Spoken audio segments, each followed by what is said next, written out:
네, 부자들이 경제신문을 읽는다. 오늘 한국투자증권 안녕하세요. 김건진 차장입니다. 안녕하십니까? 네, 안녕하십니까? 들어오자마자 네. 우리가 한국 증시 불쌍하다고 이제 그런 느낌까지 드는 형국입니다. 네, 코스닥 그렇습니다. 시장 장중에 750선 이탈됐어요. 네, 이미 이미 이탈이 됐는데 40선대 팔기에도 여기서 더 떨어질까? 혹시 뭐 올라오지 않을까 하는 걸로 팔기는 그렇고 들고 있자니 지금 여기에서 얼마나 추세 전환이 빠르게 이루어질 수 있나 이 말이 참 눈에 밟히고 네, 그렇습니다. 찝찝한 상황인데요. 코스닥 지금 복병되고 있는 바이오주 오늘 특집으로 준비를 해드릴 거고요. LG 디스플레이 IT도 좋지 못합니다. 뭐 SK 하이닉스가 막 줄줄이 떨어졌잖아요. 삼성전자도 마찬가지고 네, 그렇죠. 네네. 적자입니다. LG 디스플레이가 2020년까지 투자 규모 3조 원을 축소하기로 했고요. 2,281억 원 적자네요. 네네. 네, 그렇습니다. 2분기 실적, 그런데 이건 대부분 다 알고 있었던 내용인 게 맞습니다. 실제 2분기는 적자가 나올 것이다라고 얘기를 했습니다. 그러면서 주가는 어땠습니까? 그래도 올라오려고 하는 모습이 많이 나오고 있습니다. 즉, 완전히 바닥은 거의 지나가는 것 같습니다. 2분기가 바닥이 완전히 나오는 것 같고요. 3분기, 4분기부터 조금씩이라도 좋아지고 네. 적자 폭이 3분기는 좀 줄을 거고요. 지금 긍정적으로 보는 애널리스트들 같은 경우는 4분기에는 흑자로 바뀌어질 그래요? 수가 있다는 네. 얘기가 나오고 있습니다. 지금 이렇게 적자가 나왔던 이유가 가장 큰 것은 뭐냐면 디스플레이 패널 가격이 계속해서 하락을 했었기 때문입니다. 가장 큰 이유가 중국의 어떤 BOE라는 회사가 계속해서 우리는 그냥 본전만 받고 팔래 계속해서 이런 식이었습니다. 그랬는데 최근에 이 흐름을 좀 바꿨습니다. 다행스럽게. 그러면서 디스플레이 패널 가격이 반등이 시작이 됐다라는 거. 이것만으로도 지금 현재 LG 디스플레이는 좀 호재고요. 또 LG 디스플레이 같은 경우는 뭐가 좋냐면 결국은 OLED입니다. OLED가 잘만 되면 주가는 다시 한번 반등이 나온다. 즉 지금 현재 디스플레이 쪽에서 OLED로 넘어가고 있는 시기다라고 여러분들이 판단해 주셔야 될 것 같고요. 최악은 지났습니다. 이제는 올라올 거리가 조금씩 나타나야 될 것이다라는 얘기를 드리겠습니다. LCD 판가 하락이 2분기째 고전인데요. 많은 전략가들이 바닥 너무나 지하를 뚫고 내려가고 있기 때문에 실적도 그렇고 바닥 탈출에 대한 얘기를 나오고 있는데 그 부분에 좀 더 동의를 하시는 것 같고요. 네. 환율이 어제 연중 최고점 찍었죠. 네, 그렇죠. 네, 오늘은 다시 강세로 돌아섰지만 1,135원을 뛰어넘는 모습이었는데요. 거기다 이 위안화에 대한 절하 부분도 우리에게는 복병인데요. 중국 부양책 이 발표에 조금은 안정적인 모습을 나타낼 수 있을까 기대감인데 우리 증시를 보면 중국 부양책에 대한 부분이 아주 뭐 크게 긍정적으로 다가오고 있지도 않은 모양새예요. 네, 그렇습니다. 실제로 뭐 여기 환율부터 시작해서 우리 오늘은 원화가 좀 강세가 나올 거다라고 대부분 예상을 했었던 게 사실입니다. 실제로 그렇게 지금 현재 나타나고 있고요. 지금 현재 중국과 미국이 열심히 싸움하고 있습니다. 이 원인이 뭐냐면 실제적으로 미국은 지금 현재 경제 성장률이 4%대 중반이 나올 거라고 얘기하고 있습니다. 야, 우리나라가 2.9%, 8% 이렇게 얘기가 나오는데 미국 같은 경우 4%대 중반 엄청나게 지금 현재 선진국에도 불구하고 성장을 하고 있는 거고 중국 같은 경우는 뭐 성장률 6.5, 6.8 이렇게 나오고 있습니다. 계속해서 고성장을 하고 있고 세계의 공장이라고 하고 있고 중국은 사실은 그렇습니다.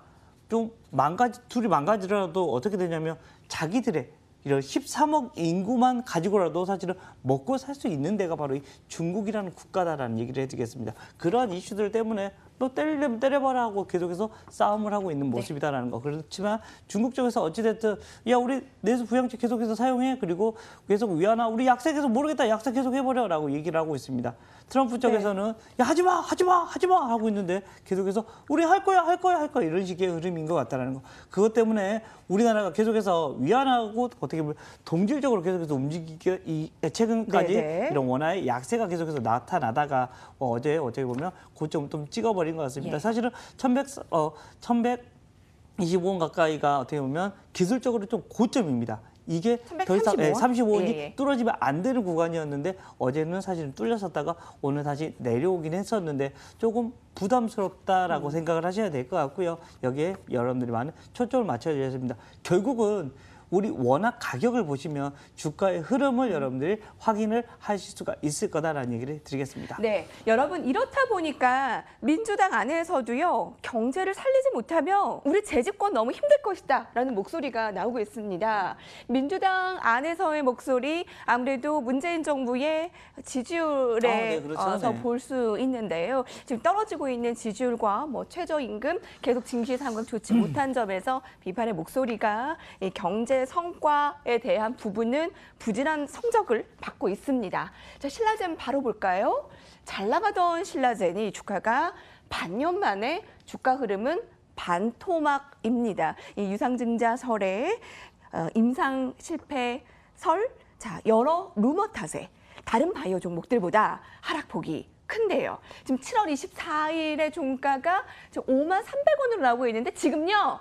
4만 원대까지 더 떨어졌습니다. 주가가 15만 원까지 치솟았었던 때가 있었는데요.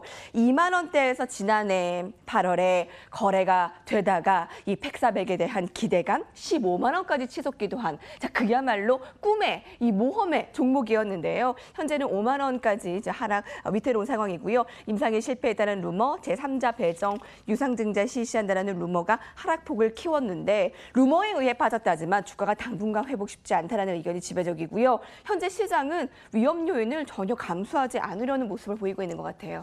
자, 어떻게 보면 시장의 영향이 가장 큰 이슈인 것 같습니다. 실제적으로 최근에 제약 바이오의 업종 이런 심리가 많이 약화가 되고 있다는 얘기를 해드리겠습니다. 그만큼 최근에 좀 안 좋은 뉴스들이 너무나 많이 나왔죠. 그리고 어떻게 보면 삼성바이오로직스에 대한 이런 얘기가 어떻게 보면 빨리 끝날 줄 알았습니다. 그런데 아직까지도 진행 중입니다. 실제적으로 금융위 쪽에서 다시 조사해와라고 다시 공을 보내놨고요. 그게 다시 와야 되고 또 아직까지 결론을 못 내려주고 있는 모습이다라는 거 얘기를 해드리겠습니다. 또 신라젠 같은 경우는 그렇습니다. 실제적으로 어떤 이슈가 나와야 되냐면 결국 팩사팩의 결과가 나와야 됩니다. 그동안 지금 계속해서 얘기가 나오고 있는 것은 실제 완전 관해까지 얘기가 나왔습니다. 완전히 치료가 됐다라고. 실제 어떻게 보면 암이 어떻게 보면 우리가 치료를 못하는 병이었는데 드디어 치료할 수 있는 약이 생긴 거다라고 얘기를 할 정도로 신라젠에 대한 꿈을 심어줬었는데 반대가 되고 있다는 거 얘기를 해드리겠고요.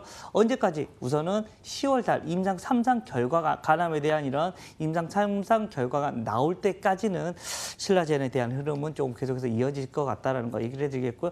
주가는 많이 빠졌습니다. 원래부터 신라젠은 15만 원 갈 때도 원래 적자였었습니다. 뭐 때문에? 계속 이 기대감 때문에 올라갔었던 건데 네. 지금 현재 분위기는 어떻게 되고 있냐면 야 진짜로 야, 나 위험이 있는 거 무조건 다 싫어 예, 이런 그런 식의 것 같아요. 분위기인 것 같습니다. 그래서 예. 제약 바이오 주식들이 계속해서 하락을 해버리고 있는 것이다라는 거 얘기를 해드리겠고요. 주가 방향 같은 경우는 아마도 심상 10월 달까지는 여러분들이 조금 지지부진한 얘기가 나타날 수밖에 없지 않나라고 판단을 주셔야 될 것 같습니다. 프로도 함께 했는데요. 바이오주에 대한 신용 네, 공여, 그렇습니다. 반대 이 대출에 대한 부분이 이 매매가 속출하고 있고요. 그렇습니다. 수심이 계속 악화가 되고 있는데 15만 원대까지 갔었을 그 꿈의 주가 흐름 그때도 적자였다. 이게 어제 종가가 53,300원, 지금은 46,000원까지 오늘도 굉장히 안 좋은 상황인데 사실 신라젠에 대해서는 이런 유상증자설이나 팩사백의 임상 3상에 대한 부분이 잘 진행되고 있다. 네, 계속 네. 해명을 하고 있습니다. 네, 맞습니다. 유럽 간암에서만 팩사백이 7천억 원의 매출이 나타나고 있다라고 신라젠에서 계속 보도를 하고 있고요. 안심을 시키고 있지만 사람들의 심리는 아닙니다. 위험적인 네. 면은 조금이라도 좀 피하려는 모습이 투심에서 바로 나오고 있는데 삼성 바이오로직스도 마찬가지입니다. 어닝 서프라이즈를 기록을 했어요. 실적이 잘 나왔음에도 불구하고 삼성 바이오로직스도 오늘 주가가 고꾸라지고 있습니다. 네, 그렇습니다. 자, 주가 추이를 좀 더 자세히 볼까요? 당분간 주가 변동 지속 전망 나타내고 있는데요. 지난 4월 10일에 장중 60만 원대까지 치솟았던 주가가 지금 40%가량 뚝 떨어졌습니다. 올해 2분기 영업이익 237억 원 흑자 전환됐고요. 컨센서스도 크게 웃돌았습니다. 삼성 바이오로직스 회계 부정 이슈가 일단락된 상황에서 시장의 관심이 당장 실적에 집중될 수밖에 없었는데 흑자 전환 그리고 예상치를 웃돌았는데도 불구하고 여전히 주가가 울상이네요. 네, 그렇습니다. 어떻게 보면 우리가 이제 시대가 점점 우리 100세 시대에서 아마 150세 시대로 넘어가고 있는 시기인 것 같습니다. 그만큼 어떻게 보면 이 바이오로직스의 어떻게 보면 이런 이슈들은 계속해서 주가는 흐름은 좋아져야 될 겁니다. 장기간으로 가면 어쩔 수 없이 이 복제약은 사용이 될 수밖에 없는 이런 구간이다라는 거. 즉 길게 보면 분명히 삼성바이오로직스는 올라갈 수 있을 것 같습니다. 그렇지만 지금 현재는 어디에 지금 현재 주가에 더 많이 힘이 쏠리고 있냐면 바로 아직까지 끝나지 않은 이 금융 당국과의 지금 현재 이슈다. 회계 이슈 어떻게 보면 가장 안고가 사실은 다시 넘어간 거였습니다. 그래서 그 겉에 있는 것만 그냥 이렇게 될 거야라고 하고 끝났고 어떻게 보면 결론을 내려줬어야 되는데 이 불확실성이 깨지지 않았습니다. 바로 증시에서 가장 싫어하는 이 불확실성이 아직 남아있기 때문에 네. 주가가 계속해서 흔들리고 있는 모습이고요. 뭐 40만 원대를 계속해서 지켜줬었는데 오늘 같은 경우 시장의 분위기가 워낙 제약바이오가 깨지다 보니까 삼성바이오로직스도 조금 버티지 못하고 좀 하락을 하고 있는 모습이다라는 거 얘기를 해드리겠고요.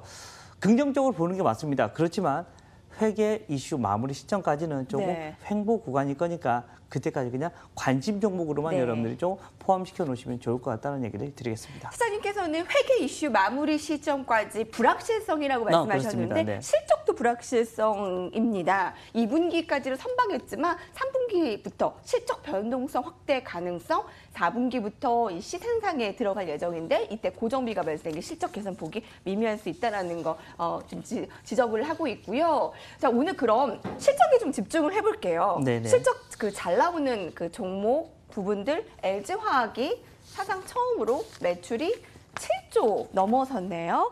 거기에 오늘 약세의 시장에서 한 5%가량 오르고 있습니다. 자, 주가 흐름과 함께 내용 보실 텐데요. 2분기 매출 7조 519억 원, 전년에 비해서 10%가 확대됐고요. 전지 부분의 본격적인 실적 증가 추세를 기대하고 있는데 원유화학 부분의 원재료 가격 안정화나 하반기 성장 기대감 확대 부분이나 매우 긍정적으로 보고 있습니다. 특히 이 전지 부분에 대한 EV용 전지 수주에 대한 부분에 기대감이 굉장히 크더라고요. 여러 레포트가 쏟아들어오고 있더라고요, 오늘도. 네, 그렇습니다. 오늘 실적 발표되는 것 중에서 지금 가장 핫하게 지금 현재 다뤄지고 있는 게 바로 이제 LG화학이다라는 얘기를 해드릴 수 있습니다. 그동안에는 이게 성장성이 될 거야, 성장할 거야라고 얘기만 했었습니다. 근데 이제는 실제로 숫자로 찍히기 시작했기 때문이다라는 거 얘기를 해드리겠습니다. 자, 2차 전지에 대한 이런 이슈 여러분들 다 알고 계실 겁니다. 우리나라 같은 경우는 2022년에 어떻게 보면 상용화가 된답니다. 지금 현재 제 뒤에 지금 막 보면 차가 왔다 갔다 하게 가끔씩 보이기 시작하는데 실제 그 차들이 실제로 전기차로 바뀌는 시기가 지금 현재 불과 한 4년 후면 가능하다라는 거. 그동안 4년 동안 LG화학은 엄청난 성장을 할 거다라는 것을 어떻게 보면 확보하고 있는 회사다라는 거 얘기를 해드리겠습니다. 최근에 주가가 별로 좋지 않았습니다. 왜냐하면 화학 쪽 분야가 원래 기본 바탕이 되기 때문이다라는 거. 근데 최근에 유가가 너무 많이 올라갔기 때문에 원재료가 너무 많이 올라가 있었던 겁니다. 그것 때문에 실적이 별로 좋지 않을 거다라는 이런 이슈 때문에 그랬었는데 실적을 까보니까 뭐지? 매출이 이렇게 잘 나왔네? 야, 여기에 가장 큰 이슈는 뭐다? 바로 이 2차 전지다라는 네. 얘기를 해드리겠습니다. 즉 우리가 기대하고 있던 게 실제로 숫자로 까발려지기 시작하니까 주가는 그때부터 위로 많이 예. 올라와주고 있는 것 같고요. 2차 전지에 대한 이런 성장세가 이제는 가시화가 되기 시작했다는 건 좀 많이 여러분들이 긍정적으로 보셔야 될 거리들이다라고 여러분들이 생각해 주셔야 될 것 같습니다. 좋다 하는 부분이 이제 네네. 숫자로 그렇죠. 나왔다라는 네. 부분의 의미가 가장 더해지고 크죠. 있네요. 네네. 2차 전지 성장의 가시화 딱 떠오르는 사람이 있죠. 잠시 후에 만날 김기수 팀장입니다. 자, 이제 바로 만나보고요. 부자들의 경제신문을 읽는다는 여기서 마무리 지을게요.